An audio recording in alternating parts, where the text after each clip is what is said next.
हे संसार में बिखरे हुए लोगों, मैं सुहानी आज की सभा में आप सबका स्वागत करती हूँ।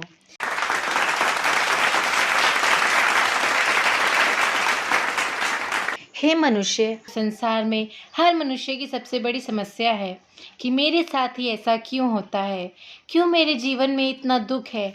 मैं इतना अच्छा इंसान हूँ, ईश्वर का भक्त भी हूँ, फिर ईश्वर मेरे साथ ही ऐसा क्यों करते हैं? जब मनुष्य के जीवन में दुख परेशानी आती है, वह ईश्वर पर दोष लगाता है। लेकिन आप सब ये क्यों नहीं सोचते? ईश्वर किसी के साथ अन्याय नहीं करते, ना किसी का भाग्य लिखते हैं। मनुष्य खुद ही अपना भाग्य अपने कर्मों के द्वारा लिखता है। उसी कर्म के अनुसार उसे अपने जीवन में दुख सुख भोगने पड़ते हैं। लेकिन जो ईश्वर के भक्त होते हैं, उनके जीवन में दुख थोड़ा ज़्यादा होते हैं। उसका बहुत बड़ा कारण होता है, जो हम सभी उस समय नहीं समझ पाते। हे मनुष्य, आप क्षणिक दुख को देखकर दुखी नहीं होइए। ईश्वर का हर योजना मनुष्य की अच्छाई के लिए ही होता है, परंतु लोग अपना क्षणिक दुख को देखकर तुरंत दुखी हो जाता है। ईश्वर भूत को भी जानता है, वर्तमान को भी जानता है तथा भविष्य को भी जानते हैं। इसीलिए ईश्वर जो योजना मनुष्य के लिए बनाएंगे, वह सबसे अच्छा होगा।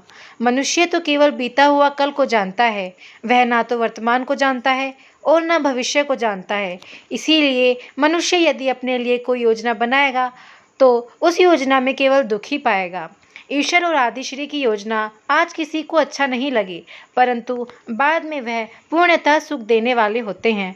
यह कैसे? मैं आज आपको स्पष्ट रूप से और प्रमाण देकर बता रही हूँ। आप मेरी बातों को ध्यान से सुनिए। एक स्त्री थी जो ईश्वर की बहुत बड़ी भक्त थी। उसको एक बेटा हुआ जिसकी एक उंगली कटी हुई थी, अर्थात उसके पुत्र के हाथ में केवल 4 उंगलियां ही थी। ये देखकर वह स्त्री बहुत दुखी हुई और ईश्वर को दोष देने लगी कि क्या मेरी भक्ति का यही फल है? ईश्वर से नाराज हो गई। कुछ वर्ष बीते, वह बालक 10 वर्ष का हो गया। उसी समय उस नगर में एक दानव आ गया जो सभी बच्चों को बलि चढ़ाकर खा जाया करता था। जब उस स्त्री के बच्चे की बारी थी, उसे उस दानव के सामने लाया गया। जैसे ही वह दानव उसकी बलि चढ़ाने लगा, तभी उसे अपने गुरु की बात याद आई कि जिसके शरीर में पूरे अंग ना हो, उसकी बलि कभी मत चढ़ाना। तभी उस दानव ने देखा कि इस बच्चे की एक उंगली नहीं है, तो उसने उस बच्चे को छोड़ दिया। वह बच्चा दौड़ते दौड़ते अपनी रोती हुई माँ के पास पहुँचा और सारी घटना सुनाई। तब वह स्त्री और जोर से चिल्लाकर रोने लगी, क्योंकि आज उसे उस रहस्य के बारे में पता चला जो ईश्वर तो जानते थे, वह मैं नहीं जानती थी। आज वह इतना दुखी थी जितना कभी जीवन में नहीं हुई। जिस ईश्वर पर मैंने दोष लगाया, उन्होंने ही मेरे बेटे को आज जीवन दिया। मैं अपने ईश्वर से नाराज हुई, मगर मेरा दयालु ईश्वर मुझसे नाराज ना हुआ। उसने अपने ईश्वर से क्षमा मांगी और अपने जीवन को ईश्वर में सौंप दिया। हे मनुष्य, आप क्षणिक दुख को देखकर दुखी नहीं होइए। आपके लिए ईश्वर जो योजना बनाते हैं, उसमें जीवन है।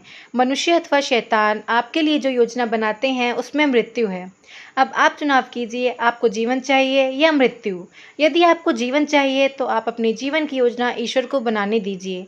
हे मनुष्य, स्वयं ईश्वर हमारे साथ है तो हमारे साथ कभी गलत नहीं हो सकता। यह विश्वास हमारे अंदर पूर्ण रूप से होना चाहिए।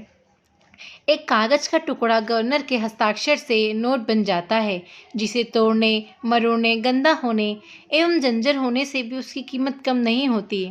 आप भी ईश्वर के हस्ताक्षर हैं। जब तक आप ना चाहें, आपकी कीमत कम नहीं हो सकती। आप अनमोल थे, अनमोल हैं। अपनी कीमत पहचानिए, अनमोल ही बने रहिए। धन्यवाद।